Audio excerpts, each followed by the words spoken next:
Good evening and welcome to the Michigan Independent Citizens Redistricting Commission press conference. We are excited to report that the commission has adopted a plan for Michigan's congressional, Senate, and House districts. Many of you know in 2018, voters in Michigan by more than 61% said that they wanted voters, citizens, Michigan residents to draw the maps and not politicians so that they can have fair maps and prevent gerrymandering. Tonight, we're happy to report that that has taken place, and you will hear directly from the commission members who are here with us tonight. We have our chairperson, Rebecca Zatella, the vice chairperson, MC Rothhorn. We have Brittany Kellum, who's affiliated with the Democratic Party, Cynthia Orton, who's affiliated with the Republican Party, Doug Clark, who's affiliated with the Republican Party, Steve Lett, who is affiliated not with the Democratic Party or not with the Republican Party, that will join us as well.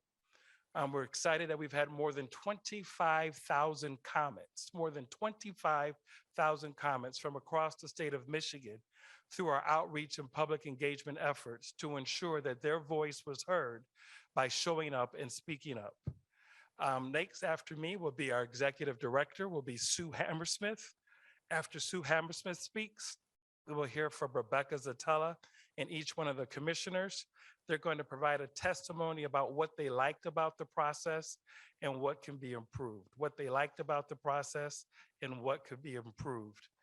Just in case you did not know, the three maps that have been approved are the Michigan Congressional would be the Chestnut, the Michigan Senate would be the Linden, and the Michigan House would be Hickory. Without further ado, let's welcome the Executive Director of the MICRC, Sue Hammersmith. Thank you, Edward. I'm pleased to talk about the strategic plan that this commission adopted and which they followed when they developed their maps. Thank you. Their mission is to lead Michigan's redistricting process to assure Michigan's congressional, state Senate, and state House district lines are drawn fairly in a citizen-led, transparent process meeting constitutional mandates. They did that. They've been through a long process starting a year ago in September. They've worked hard, and today those maps were adopted. The core values that they agreed to live by were integrity, respect, transparency, and being purposeful in the process. So they did the job with integrity, absolutely, with respect for each other and with respect for the residents of our great state of Michigan, in a transparent process with over 130 open meetings where everybody could follow every act as they developed the maps, and they were purposeful in the process. So I'm really proud of the commission, and I'm thrilled that we've come to this historic day in our state. Thank you.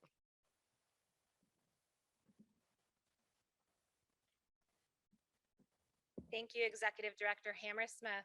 I am so excited to be here tonight. As everyone is aware, for the first time, an independent commission in the state of Michigan has approved U.S. House maps, state Senate maps, and state House maps as well in the state of Michigan. This has been an exciting and invigorating process, and I am so proud to have been a part of it. The most exciting aspect of this for me is the citizen participation. We've received over 25,000 comments. I've read every single one of them, listened to every single one of them, and the citizen participation has been fantastic. And so this is the first time that we have had citizens throughout the state have the ability to comment, participate, and assist in the drafting of congressional districts, state House districts, and state Senate districts. And that is a fantastic testament to Michigan and a fantastic testament to this commission that we were able to do it. In terms of what the challenges are with this process, I think the biggest issue for us was just time. Unfortunately, we happened to have this inaugural commission come into play during a pandemic, which created all sorts of challenges, both with the ability for us to meet in person and both with the ability to get data from the Census Bureau that assisted us in drawing the maps. So despite that extraordinary challenge, we rose to the occasion, we worked really hard, and we managed to get these maps done in a timely manner. And I could not be more proud of our commission and our staff and all of the public who helped us in participating and creating these maps.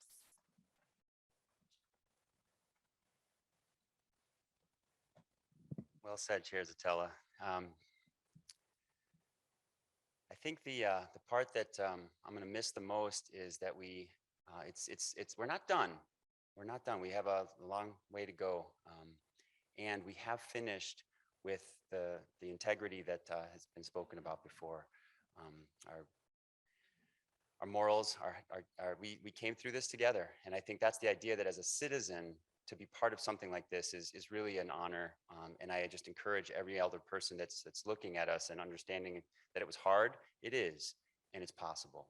We've done it. We think that you can do it too. We encourage every person that's thinking as a citizen that this is possible. Please, it is.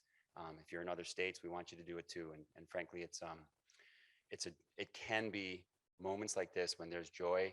It's always hard, but it's really powerful to be a part of something like this. And I suppose the part that I'm looking to improve is that there's ways to include our environment in the mapping process. There were suggestions from citizens that we have in the mapping process that we consider watersheds. I'd love to see mapping tools that allow population and census data to be put into those watersheds. So if you're out there listening, and gosh, it'd be great to be able to use that tool, not just the census blocks or the county and municipal boundaries. So thanks very much.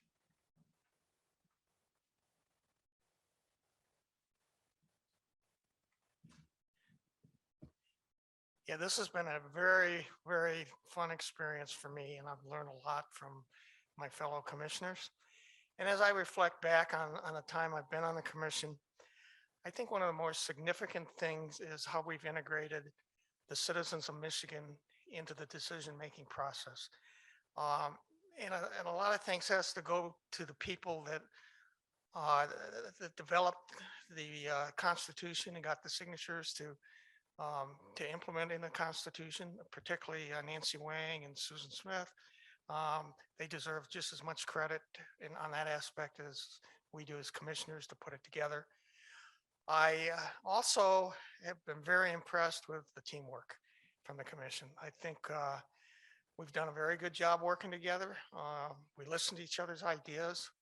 We implement some, we don't implement others. And I think that's been part of our success as we move forward. I'm very proud of the results, and I want to thank my fellow commissioners and the citizens of Michigan for all their participation and help.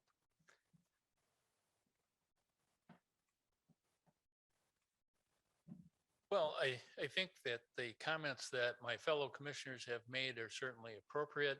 I can recall back when I was first notified that I had been selected in the process to be a commissioner. A news person got me on my car phone driving up in Interlaken, where I live, and told me I had been selected. And my first thought was, no kidding. Now what do I do? Because I had no clue. And 13 commissioners who are with me or are with me and have stayed with me throughout had the same thought, I'm sure, as now what do we do? Well, we were able to garner help through experts, through map drawers, through VRA attorneys, and we got some excellent advice on how to proceed. We listened to California. We listened to Arizona, who had been through this process. We developed our own process. We have followed that. And one of the things early on that we committed ourselves to was that we would be a commission that would act as one. We would get down to the end, and we would come together, and we would vote on the maps as best we could. Are they perfect? No, they're not perfect. But we worked really hard, and we listened, as the other commissioners have stated already, to the comments. We went back on the 45 days, listened more, and the result is as was happened today. We adopted the maps. What could be improved? Certainly the process that will be used in the next cycle, 10 years from now. They'll have our process that we used. And I think they can say, well, this maybe didn't work so well, but this really worked well. And they can build upon that. And that's what we hope they do, is that they build upon what we have done so far. And with that, we wish Michigan citizens, as MC has on his hat as Michigan citizen, a very happy new year. This is a very exciting day. I think the best part of this process for me has been seeing 13 regular citizens of Michigan be randomly chosen and come together. And like Commissioner Lett said, when this first started, we didn't know how we were going to do this. It's a big, daunting task, but we had help and we studied and we learned, and we went out into the state of Michigan, met with so many citizens, read so much input from those citizens, and came up with maps that we could all agree on. Like Commissioner Lett says, are they perfect? No, but we did the best job we could with the time and everything else we were given. We compromised, we collaboratively came together, and we were able to choose maps today. And also, like Commissioner Lett said, he said some great stuff. I think what could be improved is what will be improved next time. We started with a lot of unknowns. It had never been done before in Michigan.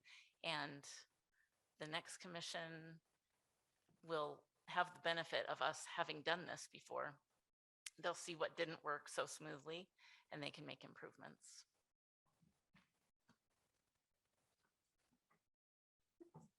Chairs. Good evening, everyone. It's an honor to be here. My name is Commissioner Brittany Kellum, and I know some of you have been seeing me this whole time, but this is kind of nearing the end to the process. And I have thoroughly enjoyed getting to know my fellow commissioners, getting to know the process of what it means to redistrict and what it means to get communities to reimagine what it means to have a voice, right? Because we live in a society where voting and trust and being a caring brother or sister to your fellow citizen isn't always the value. And I think we had an opportunity to reinstill that in Michigan. We had an opportunity to demonstrate that as individuals and as a body. And that's something that I get really excited about as an individual and as an advocate and as being a commissioner. The fact that we hung in there and we listened to each other the best that we could, despite having very different backgrounds, very different lived histories. And we saw some of that play out in the maps that we ended up with and that we voted on. And I think that above all is a testament to what true democracy looks like. It's a testament to what it looks like to work together and build community, no matter what your race is, no matter what you believe in, no matter what you do in your personal life. So that has been the beauty of the commission. I will say that it has been a task to work with people, because that's what redistricting is, right? You're working with people. We have talked a lot about numbers, but as I said earlier today, the numbers represent real heartbeats. And I think that'll be the challenge moving forward, right? How do you balance the fact that we live in a place that loves numbers and math and proving things, but then we have people that have experience of access and being disenfranchised. So melding those two things together so that the next commission, or when laws and policies are developed, that people are actually appreciated for who they are as individuals and not necessarily the opportunity they get to walk to a poll or to be represented by a system that might have a long way to go to protect them. So that's a mouthful. And that's probably the most polite way that I could put it for the change that needs to happen, not only in Michigan, but all over the world.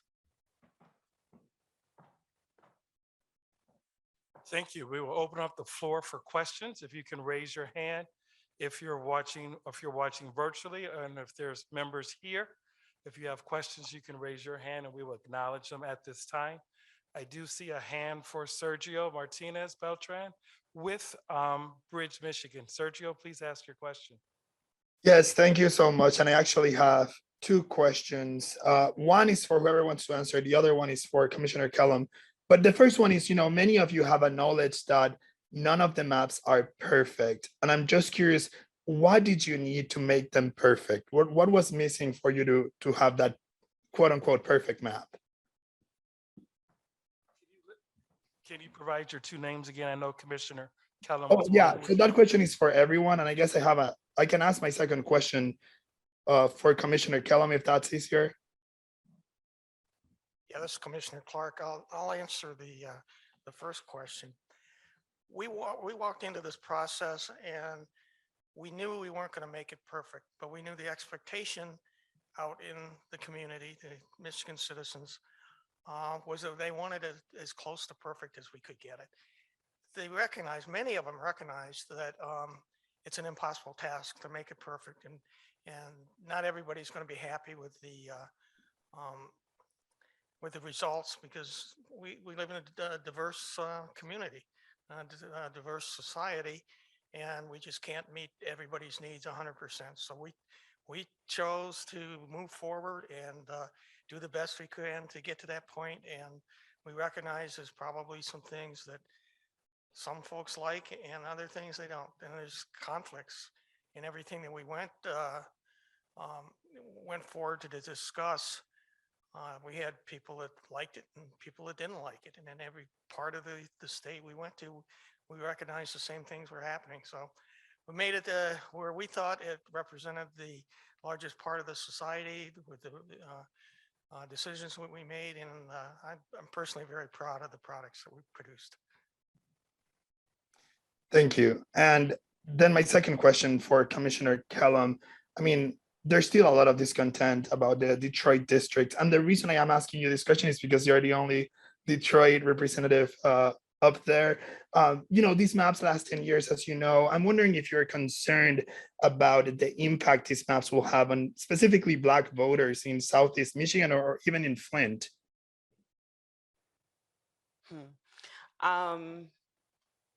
I'm not concerned because so it's a two-part answer for me. I know people of color, and I hate using people of color when I'm specifically talking about Black people. So in this instance, I'm specifically talking about Black people. I know Black people all over, but particularly in Detroit, will continue, unfortunately, to do what they need to do to survive, which is to galvanize and to be active and to do what they need to do. Do I wish that we could have pushed harder with time to, massage the concern? Ooh, this is so bad that I'm crying, but I'm really passionate about this. Do I wish that there was more time to get it right? Absolutely, because I truly believe that the way that you answer and restore pain and healing is to give people a head start, and a head start is not cheating when you've gone so long without. So I know my people are going to do what they need to do. But do I think we could have just gone a little further? Absolutely, Sergio, I do. Anything else? Okay. Ben Solis with Gonware, then we'll follow up with Clara Hendrickson from the Detroit Free Press. Hey all, I do have two questions. The first one is for Brittany, and it's a little bit of a follow-up to what Sergio asked. So I'm sorry, I have to bring you back to the platform. No, you're fine. But you touched on what the impacts were, but I mean, I guess for you personally, how disappointed are you that your colleagues voted against making major changes to the maps today? And do you think that puts you guys in any kind of legal jeopardy? I can't predict the future like that. And when I say disappointed, I'm a lover first, so I love my colleagues, but it is the sustained work that we would have to do to make the sort of change that I can imagine and to really kick down the door. We just needed more time to do. They needed time to feel and experience what it's like to live in Detroit, because that was a setback, right? They're drawing an area that they don't know. And then there's a sense of nervousness, what there's a sense of nervousness that comes with that. So do I think that we have maps that can stand up in court? Yes. My emotion and my intention is coming from living and walking and breathing that city. So I think my colleagues just needed more time to fall in love and know it in the way that they know their communities. And unfortunately, there were some conversations that I couldn't be a part of to get them to know Detroit. So I think that it'll be okay, as I said before. But that's my feeling in terms of the commissioner standing behind me and those listening and watching that aren't present. Thank you. And the other question that I have is for Doug, but Rebecca, if you want to chime in on it too. Speaking to that Midland agreement that you all kind of had, I remember when that discussion took place. I remember that there was never any kind of formal vote or a handshake, maybe more of like a head nod, like, okay, we'll consider it. But I do remember that Brittany at the time was pretty concerned that you guys were doing that. And then obviously Doug today, you brought that up again, asking Rebecca to withdraw one of her house maps. I'm just wondering, Erin Wagner has clearly sought her own legal representation to handle her concerns with the commission. I'm wondering, Doug, is this something that you're willing to sue the commission over, or Ms. Satella in her capacity as chair? Is it that big of a deal to you to have Midland in a certain configuration? No, it's nothing that I'm going to take up from this point forward. It's the way we work. We see something that we suggest to change or question why we did it. And I have the fullest respect for Rebecca on her map drawing. Actually, I take a look at Rebecca and she's probably the top map drawer we've got. And sometimes maybe the explanation at the beginning was with collaborative maps and it wasn't for the individual maps. I don't know. I don't remember. But like I said, I have the deepest respect for her and the work she does. And to me, it's a non-issue at this point, and we just move forward. Yeah, just to follow up, I kind of chuckle at the suggestion that I would sue the commission. We're a team. We work together.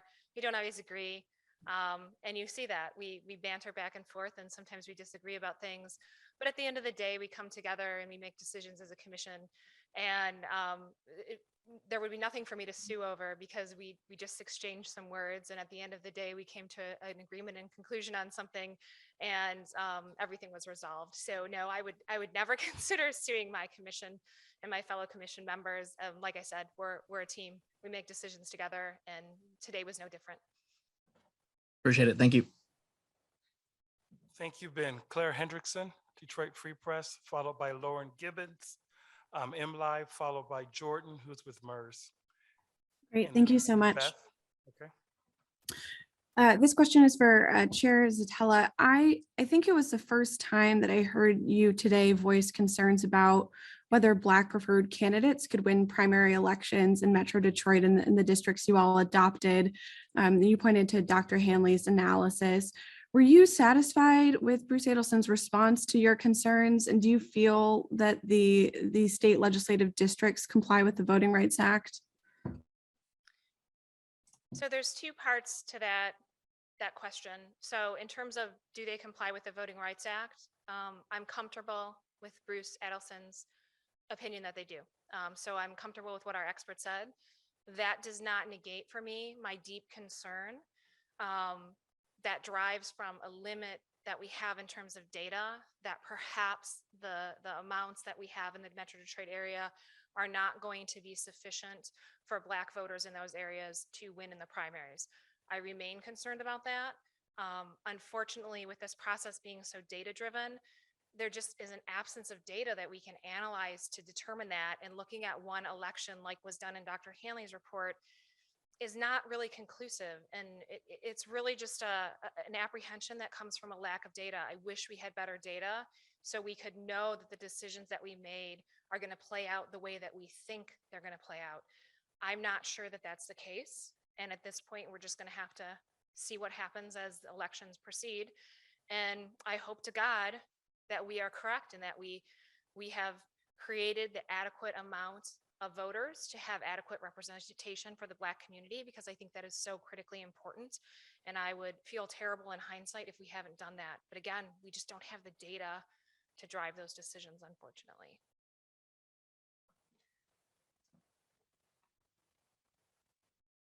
Thank you. Lauren? Yeah, thank you. So my first question, as thinking a lot about legacy and asking a lot of different observers of this process, was this commission a sounds like from a lot of your comments earlier that you have that you seem to feel as though it was, and if any, this is open to any of the commissioners up there. But what would you point to maybe justify that this process worked to voters?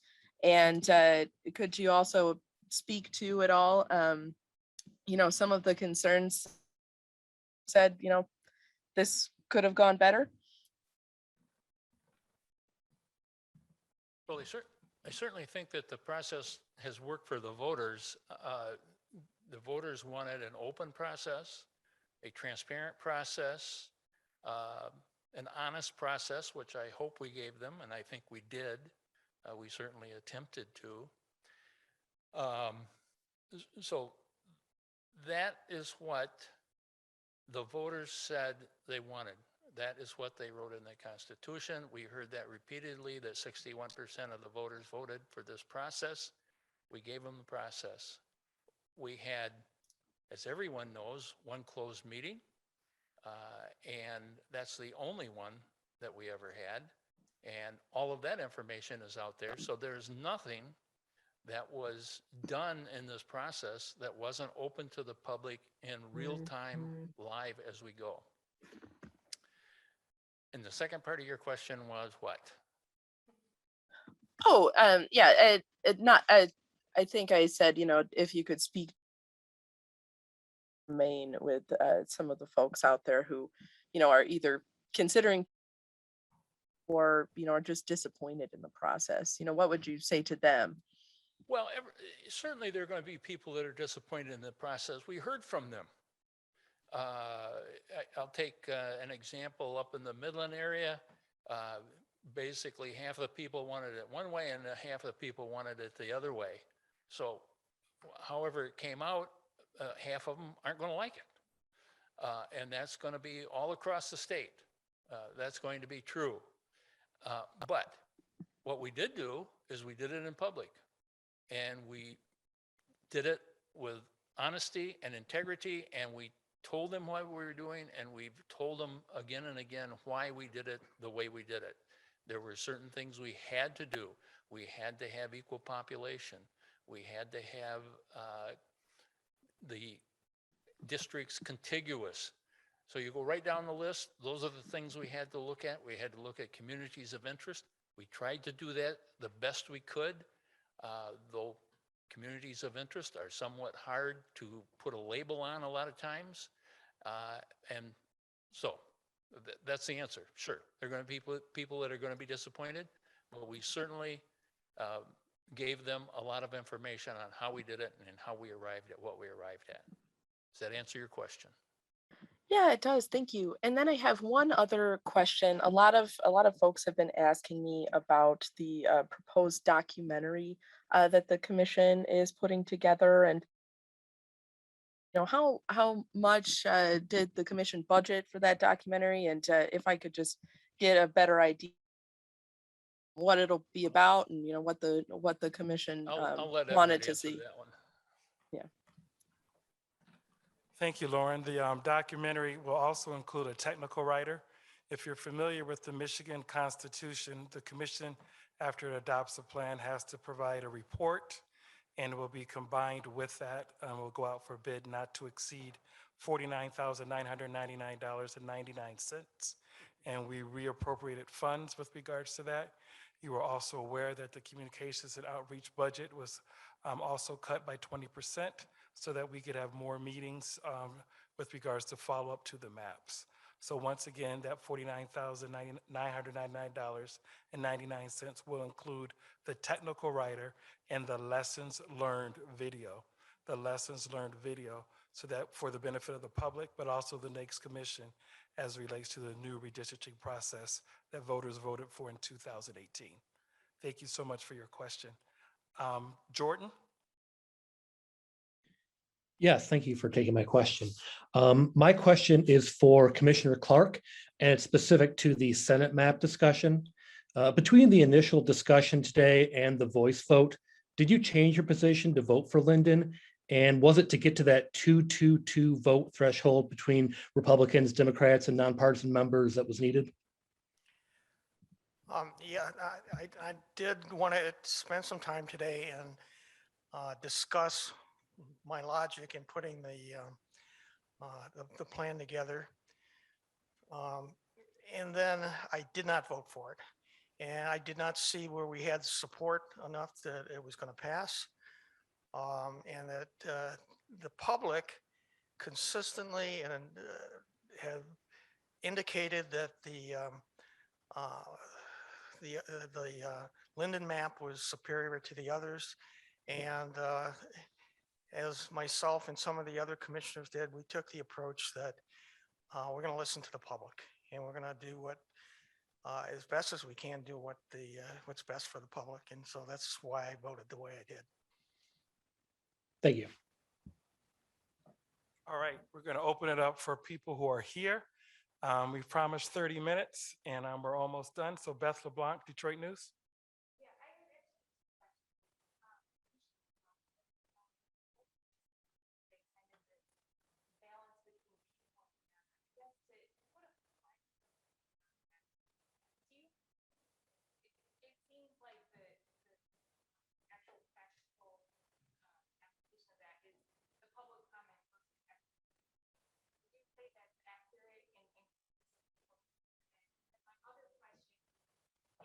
We'll answer that question first. Let's go together. So I'll take a stab at what I was specifically talking about. Yes, I think that, it's easy to look at a sheet of paper and say, okay, yep, we've done this in terms of this metric, we've checked this in terms of the population, but it doesn't capture communities, especially communities that often don't have a voice. It doesn't capture that experience. It doesn't capture why they're not on the sheet of paper. For instance, the Arab community or Chaldean doesn't capture the fact that they don't have a box to check for their ethnicity. So there's almost like another piece of qualitative data that's necessary when we're looking at all the election information, because one of our discussions earlier was about metrics versus, representation. And that is a conversation, kind of like the experts and the data versus the things that we've heard. So I think for that balance to occur, we have to kind of change how we weight the criteria, maybe even change some laws and some more intentional things about how we redistrict. And that, of course, we're a part of that shift, right? Because we're citizens and not politicians, but there's also stuff that has to come with that. If you're having citizens do it, then you really need to have a more kind of boots to the ground approach to this thing that, again, includes way more time to be able to sit and have conversations and explain it to the public, catch them up so that when you're doing public comment, they're not talking about maps that are 2 months old and you've moved on. There's that real-time connection of body to body that's missing when you're just looking at a rubric. Ditto. I'll just offer that there's a lot of as citizens, right? There's a lot of emotion that comes with this work. Mm-hmm. And I think that, because I think the Constitution foresees, right, the public input is part of what we're doing in this legal process. So it's supposed to be also emotional, right? We're dealing with the heartbeats, like Brittany said so well. And I think we as citizens have taken that seriously. And so I think anytime we're trying to get, right, a perfect map, it's human, right? Mm-hmm. Perfection is one of those things, and this gets back to Sergio's question in some ways, right? None of us should be striving for perfection. It's an illusion, right? We should be human, we should be good with each other, and we should understand that it's hard. And we have created systems that right? We're doing our best with the democracy that we've got. And making some hard decisions, but they're emotional, they're human. We're human decisions in a legal environment that we want to frankly uphold and do it all.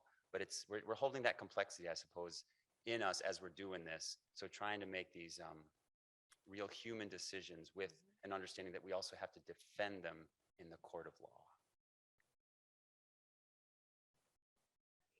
They gave me a microphone. My other question, and I'm going to try and phrase this clearly, but should Michigan residents be confident in the maps that were adopted today, or should they be confident in what eventually comes out of whatever litigation process goes forward from here on out? I have an answer, but I'll just kind of give my point of view. I'm not really speaking for the commission. I'm speaking as Brittany Kellum. I think, and this is my viewpoint with everything, right? Yes, be confident in the process and how you saw it play out. But then my view for anyone is that you don't depend on a system or an individual to maintain control or anything about your life. You still have to go out and do the work. You still have to do the research. So I would kind of tell the citizens to understand the map, whatever feeling you have on it, understand all three maps and what that means for you in the future, and then develop and devise and create, reimagine, just like we did, a plan that allows you to be the most successful and what that means. And I hope as a commission, we can have opportunities to kind of facilitate that conversation that might be above our pay grade. But I think that that activation of the maps will be important. And then I leave it to any of you. Well, I think the citizenry should be confident in the maps that we produced. And the reason that I say that is that this commission did not have any agenda other than to produce the best work product we could. And we feel that we've done that in the amount of time and the amount of information that we had to work with. The second part of your question, can they feel confident in what comes out of the courts? Your guess is as good as mine. Yeah, and I will just echo what Steve just said. I mean, I think people should, as individuals, absolutely feel comfortable with what we've created. We were very careful about following our constitutional criteria and making sure not only that we were complying with it, but that we could document our thought process on how we came up with these maps. And then, with respect to the courts, anything can happen with the court. I would certainly hope that they uphold our maps. And if they do not, then we will go back to the drawing board and we will fix them. And that's what we're committed to do. But I think the answer is have confidence today and see what the future brings. All right, we can take one more question, then we have to end it. Colin? All right, thanks, Edward, for giving me the honor. So Commissioners Kellum and Zatella, you both mentioned earlier that you wish there was more time specifically to address community concerns from around Detroit. These concerns have been coming up during public comment for a long time, especially back in October before this most recent 45-day public comment period. What do you think in your minds would the commission been able to accomplish with another 45 days that they weren't able to accomplish since the last round of public comment? So I would say with another 45 days, we would have come up with alternative maps. And then we could have submitted those for public comment and the public could have commented on them. I think part of the delay was, yes, we were receiving feedback from the public. And there was some confusion about the feedback we were receiving, which was why we had that closed meeting in October, because we were receiving very specific feedback from the public about the Voting Rights Act, including the Michigan Department of Civil Rights.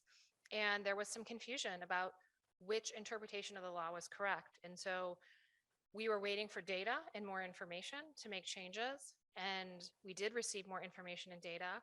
And I think there certainly was the possibility of creating different maps that we could have submitted if we had more time. But unfortunately, we had to make good not be the enemy of perfect and go with the maps that we have. That doesn't mean in the future, a future commission looking at the same material might not come up with different maps that maybe do things differently. But I think it was just a balancing act of trying to follow the Constitution, trying to understand the law, and working with the data that we had to come up with maps on a very tight time frame. And I think we did the best that we could under the circumstances. And I think at the end of the day, the maps we have are good. I think they're good maps. And I think they are 1,000 times an improvement on anything that has been in the state of Michigan in the last 10 years. And I hope that the public is happy with them. And I hope that people feel well represented by them. And my response about more time is the education and awareness piece, because I'm still focused on the fact that we're citizens, right? And they're the way the brain works is you get introduced with a new piece of information and you have to process it. So most of the time what was happening is we had a flood of information from the consultants, from our legal counsel. And if you were, you got a chance to chair a meeting like me, you were texting and making sure meeting things were being handled, and then whatever it is. So I feel like on a personal level, even now, we just kind of just finished synthesizing like the math part, the data part. But I think the whole engagement, which is the other part of this process of the community, needed its own attention, especially when we think of communities like Flint, Detroit, Saginaw, elsewhere, even the UP, we had our indigenous folks come out. And so those things are things that I wish could have been focused more on, those deeper conversations, and integrating some communities that were harder to reach or may have had like slower lead times just because of whatever, to understand the process. And then I feel like that extra 45 days gives you extra time to politely argue with your colleagues. It gives you time to refresh, like, no, remember what this person, oh yeah, okay. You're not as tired. There's a lot that is literally wearing on our minds and bodies. I'll speak for myself. Like after this, I'm sure we will be vibrating a little bit because this experience was, while triumphant, traumatic. You can have good and bad traumas. So that's what I mean about more time. The community needed more time. We needed more time. Staff, we were like swans, beautiful above water and doing this underneath. So that's what I mean about more time. On behalf of the Michigan Independent Citizens Redistricting Commission, we want to thank you for covering this press conference. If you have any questions or need additional information, please feel free to contact me. Otherwise, have a great evening. Thank you so much and goodbye. Happy New Year. Happy New Year.